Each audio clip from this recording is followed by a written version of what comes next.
आज की इस वीडियो में हम chapter 9 issue of debenture of company account का लास्ट वीडियो करेंगे और लास्ट टॉपिक को पढ़ेंगे जिसका नाम है loss on issue of debentures. Loss of issue of debentures मतलब अगर हमने डिबेंचर्स इश्यू करे हैं और बेटा हमारी कंपनी को लॉस हो गया तो कंपनी क्या करेगी? कंपनी उस लॉस को क्या आगे ले जाएगी? नहीं, कंपनी उस लॉस को वहीं के वहीं रिटर्न ऑफ करने की कोशिश करेगी। मतलब अगर मैं अपनी भाषा में कहूं तो कंपनी फटाफट से उस लॉस की भरपाई करने की कोशिश करेगी।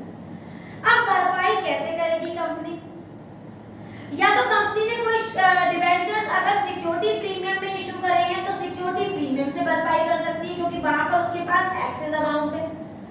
तो अगर हमारे पास कोई लॉस हो जाता है तो कोई हमारे पास एक्सेस मनी है तो हम उससे उसको एडजस्ट कर देते हैं। या फिर अगर हमारे पास सिक्योरिटी प्रीमियम रिजर्व का एडजस्टमेंट की सुविधा नहीं है या हमारे पास सिक्योरिटी प्रीमियम रिजर्व नहीं है तो कंपनी क्या करेगी? सेकंड ऑप्शन उसके पास स्टेटमेंट ऑफ पी&एल अकाउंट में ले जाएगी, क्योंकि जैसे हमने इंटरेस्ट और डिबेंचर को स्टेटमेंट ऑफ पी&एल अकाउंट में ट्रांसफर कर दिया था उस तरीके से कंपनी इस लॉस को भी स्टेटमेंट ऑफ पी&एल अकाउंट में ट्रांसफर कर देगी। ये बात बहुत इंपॉर्टेंट हमें फिलअप में याद रखनी है कि ये जो लॉस है, loss on issue of debenture, ये हमारी कंपनी का कैपिटल लॉस होता है, पूंजीगत लॉस। क्लियर? तो पहले रीड कर लेते हैं लिखा क्या है यहाँ पर। राइटिंग ऑफ डिस्काउंट मतलब वही के वही उसको वही के वही समझौता कर देना, आगे फर्दर अकाउंट्स में उसको ना ले जाना। किस चीज को? लॉस को। कौन से लॉस को? Loss on issue of debenture को। राइट? तो it is a capital loss, ये हमारी कंपनी का कैपिटल लॉस होता है व्हिच इज रिटन ऑफ, जो कि हम एडजस्ट कर लेते हैं सबसे पहले सिक्योरिटी प्रीमियम रिजर्व से, और सेकंड हमारे पास ऑप्शन होता है स्टेटमेंट ऑफ पी&एल अकाउंट। अगर क्वेश्चन में सिक्योरिटी प्रीमियम रिजर्व नहीं है तो हम एडजस्ट करेंगे स्टेटमेंट ऑफ पी&एल अकाउंट से। लेकिन अगर क्वेश्चन में सिक्योरिटी प्रीमियम है लेकिन एक्यूरेट अमाउंट नहीं है, उतनी अमाउंट नहीं है, उतनी एडिक्वेट अमाउंट नहीं है जितनी हमें चाहिए, तो हम रिमेनिंग अमाउंट एडजस्ट करते हैं स्टेटमेंट ऑफ पी&एल अकाउंट से। तो कई क्वेश्चन में हम दोनों से ही सिक्योरिटी प्रीमियम और स्टेटमेंट ऑफ पी&एल दोनों से ही अपना डिस्काउंट और इशू या फिर लॉस और इशू को एडजस्ट कर देते हैं, रिटर्न ऑफ कर सकते हैं। राइट? जनरल एंट्रीज, जो जनरल एंट्रीज में पास होनी है एडजस्ट करने के लिए वो होती है हमारी security premium reserve account, debit statement of P and L account, debit to discount on issue. लेकिन अगर क्वेश्चन में केवल सिक्योरिटी प्रीमियम रिजर्व में ही एडिक्वेट अमाउंट है तो एंट्री होगी security premium reserve account, debit to discount on issue account being loss written off. लेकिन अगर क्वेश्चन में सिक्योरिटी प्रीमियम का अमाउंट कम है तो हम स्टेटमेंट ऑफ पी&एल से एडजस्ट करेंगे, तो एंट्री होगी security premium reserve account, debit statement of P and L account, debit to discount on issue. लेकिन अगर क्वेश्चन में सिक्योरिटी प्रीमियम है ही नहीं तो एंट्री हो जाएगी statement of P and L account, debit to discount on issue. इसका क्वेश्चन करने से पहले एक बात याद रखिएगा, अगर क्वेश्चन कह रहा है कि डिस्काउंट उन्होंने एक बार में रिटर्न ऑफ कर दिया और 2 लाख पे 10% डिस्काउंट है, दे दीजिए एग्जांपल, अगर 2 लाख की इश्यू है उस पे 10% का डिस्काउंट है तो डिस्काउंट 10% का कितना हो गया? 20,000। और क्वेश्चन कह रहा है हमारे सिक्योरिटी प्रीमियम रिजर्व में 10,000 रखे हुए हैं, तो एंट्री क्या बनेगी बेटा? Security premium reserve account, debit statement of P and L account, debit to discount on issue, क्योंकि 10,000 ही केवल सिक्योरिटी में थे तो रिमेनिंग मैंने कहां एडजस्ट करे? स्टेटमेंट ऑफ पी&एल में। ये लॉस मैंने एक बार में एडजस्ट कर दिया, रिटर्न ऑफ कर दिया। लेकिन अगर क्वेश्चन कह रहा है कि इस अमाउंट को, इस डिस्काउंट को कंपनी ने 4 बार में एडजस्ट करा तो हम इसको 4 से डिवाइड करेंगे और हर साल 5,000 से अपनी वैल्यू को रिटर्न ऑफ करेंगे। ये बात हमें क्वेश्चन खुद बताएगा और हम क्वेश्चन के हिसाब से ही चलेंगे। क्लियर? अब इससे पहले तो क्वेश्चन करेंगे आपको ताकि ये टॉपिक आपको अच्छी तरह समझ में आ जाए। तो देखते हैं ये क्वेश्चन मैंने बोर्ड पे लिखे हुए हैं बेटा, loss on issue of debenture के, जो कि मैंने टीएस ग्रेवाल 2019 नहीं 2020 एडिशन का लिखा हुआ है। क्वेश्चन नंबर 42 और क्वेश्चन नंबर 48 बुक है तो निकाल लीजिए, नहीं है तो आपको मैंने पेज नंबर बता दिया है, नहीं तो मैंने क्वेश्चन भी बोर्ड पे लिखा हुआ है। क्वेश्चन देखते हैं। क्वेश्चन कह रहा है ऑन जनवरी 1, 2018 राहा limited issued 6000,6% debenture of 100 each redeemable eight 5% premium. तो अगर मैं केवल इस इश्यू की एंट्री देखूं तो ये जो हमारा केस है ये थर्ड केस है इश्यू एट पर, फोर्थ केस है इश्यू एट पर रिडीमेबल एट प्रीमियम। मैं एंट्री लिख लेती हूँ। तो हमारा इश्यू एट पर है और रिडीमेबल एट प्रीमियम है, तो पहली एंट्री होगी हमारी bank account debit to debenture application account being application money receive और इश्यू एट पर है बेटा, तो हमारा 6 लाख पहली एंट्री में आ जाएगा, राइट। दूसरी एंट्री है रिडीमेबल एट प्रीमियम की, तो मैं फोर्थ केस की एंट्री लिख देती हूँ debenture application account debit loss on issue account debit, जो कि हमेशा प्रीमियम होता है तो जरूर आता है 2% debenture account to premium on redemption account. जब भी रिडीमेबल एट प्रीमियम होगा ये दो एंट्री जरूर आएंगी। एप्लीकेशन से देखकर ऊपर से 6 लाख उतार लिया, परसेंटेज डिबेंचर में भी फेस वैल्यू आती है 6 लाख लिख लिया, और बेटा 5% प्रीमियम है तो 6 लाख का मैंने 5% किया तो बेटा मेरी वैल्यू आ गई 30,000। तो 30,000 मैंने प्रीमियम में लिखा और उसी को मैंने लॉस में ट्रांसफर कर दिया बीइंग डिबेंचर्स इश्यू, राइट।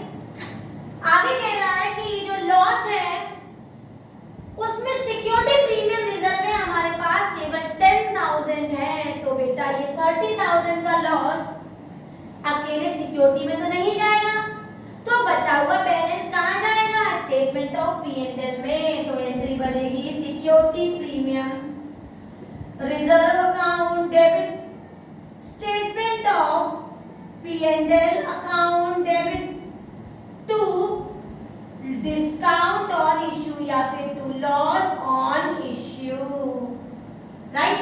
और ऐसे लिखेंगे being loss on issue written off, right. अब देखो कितना बैलेंस है हमारे पास सिक्योरिटी में, केवल 10,000। रिमेनिंग बैलेंस कहाँ ले जाएंगे? स्टेटमेंट ऑफ P&L में। और लॉस ऑन इश्यू में कितना आएगा बेटा? 30,000। तो ये था हमारा क्वेश्चन जिसमें मैंने दो इश्यू की एंट्री करी जहां पर मेरे पास लॉस आया और लॉस को मैंने रिटर्न ऑफ कर दिया।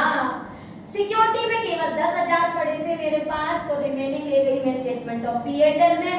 और सिक्योरिटी में अगर 30,000 से ज्यादा रुपया होता तो पूरा का पूरा मैं सिक्योरिटी प्रीमियम रिजर्व से एडजस्ट कर देती। ये था मेरा question number 42।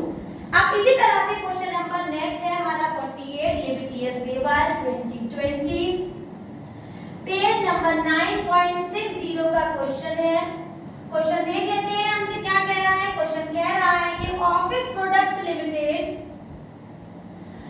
issued on 1 April 2019 20,009% debenture of 100 each at a premium of 10%, redeemable at a premium of 5%। तो ये इशू भी प्रीमियम में है और रिडीम भी प्रीमियम में है। तो इशू भी प्रीमियम, रिडीम भी प्रीमियम। मैं एंट्री पास कर लेती हूँ बेटा पहले इसकी। तो पहली एंट्री होगी bank account debit to debenture application account being application money receive. तो एप्लीकेशन रिसीव होनी चाहिए बेटा मेरी 20,000 और साथ में मैंने 100 ले लिया तो 1 2 3 4 5 6 वैल्यू आ गई मेरी 20 लाख। और 20 लाख में 10% प्रीमियम है तो वो आ जाएगा 2 लाख।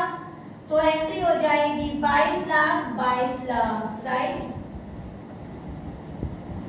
क्लियर बेटा, हमने इसको ऐड कर लिया और वैल्यू हो गई हमारी 22 लाख। ठीक है, दूसरी एंट्री करते हैं डिबेंचर एप्लीकेशन अकाउंट डेबिट। यहाँ पे 6th केस की एंट्री लिख रही हूँ। Loss on issue account debit 2% debenture account to premium on redemption account to security premium reserve account, right.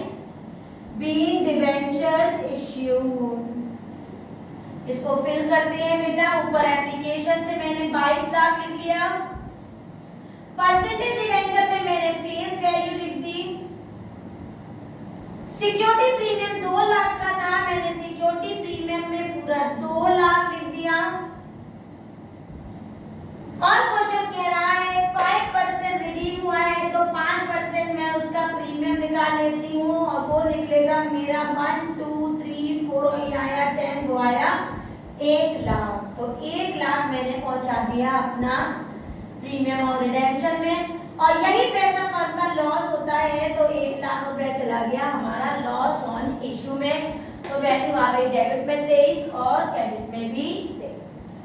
अब इसको मुझे एप्लीकेशन की जो एंट्री थी और मुझे लॉस ऑन इश्यू को रिटर्न ऑफ करना है। सिक्योरिटी प्रीमियम मुझे बताया नहीं है तो मैंने क्या किया, मैंने इसको statement of P&L account debit to loss on issue account being loss written off. Clear बेटा? कितनी रकम आ जाएगी यहाँ पर 1 लाख और 1 लाख। क्लियर है? अगर इसी क्वेश्चन से, वैसे तो क्वेश्चन इतना सा ही था, मैं आपको एक बात और बता देती हूँ। पहली बात जो हमें याद रखनी है इस टॉपिक में वो ये है कि जो हम आज टॉपिक पढ़ रहे थे ना बेटा इश्यू ऑफ डिबेंचर का, ये सेक्शन 52(2) ऑफ कंपनी एक्ट 2013 में रीड किया जाता है। और अगर ये क्वेश्चन कहता कि इसका लॉस ऑन इश्यू का अकाउंट भी बनाओ तो लॉस ऑन इश्यू का अकाउंट में कुछ इस तरह से बनाती, loss on issue account date particular amount. अब ना एंट्री देखिए बेटा, लॉस ऑन इश्यू में किधर की साइड दिख रहा है, हमें डेबिट साइड दिख रहा है और इसकी अपोजिट एंट्री है 2% डिबेंचर। यहाँ मैंने 1 लाख लिख दिया परसेंटेज डिबेंचर के नाम से, 2% डिबेंचर के नाम से। और स्टेटमेंट ऑफ P&L में मैंने ट्रांसफर किया है कि loss on issue credit side है तो बाई स्टेटमेंट ऑफ P&L के नाम से मैंने 1 लाख इधर दिखा दिया। दोनों अमाउंट हमारी बैलेंस हो गई। 2% डिबेंचर के नाम से कितना बेटा 1 लाख और दोनों साइड बेटा मैंने 1 लाख की बैलेंस कर ली। And the account of loss on issue of debenture is also complete. तो हमें क्या करना है, केवल हमें इसकी एडर पोस्टिंग करनी है। लॉस को हमने डेबिट से उठाया, केवल परसेंटेज डिबेंचर लिख के छोड़ देंगे और ये वाली एंट्री से उठाया तो बाई स्टेटमेंट ऑफ P&L लिख देंगे, दोनों साइड इक्वल हो जाएंगे। The question is over. इस टाइप के 4-5 क्वेश्चंस और दे रखे हैं क्वेश्चन में, ठीक है, उसको सॉल्व करेंगे। नहीं समझ में आएगा तो मुझे कमेंट से जरूर पूछेंगे। और वीडियो समझ में आई हो, इस चैप्टर का लास्ट टॉपिक भी आपको अच्छे से क्लियर हो गया हो तो मेरी वीडियो को लाइक करें, शेयर करें और मेरे चैनल को सब्सक्राइब जरूर करें। Thank you.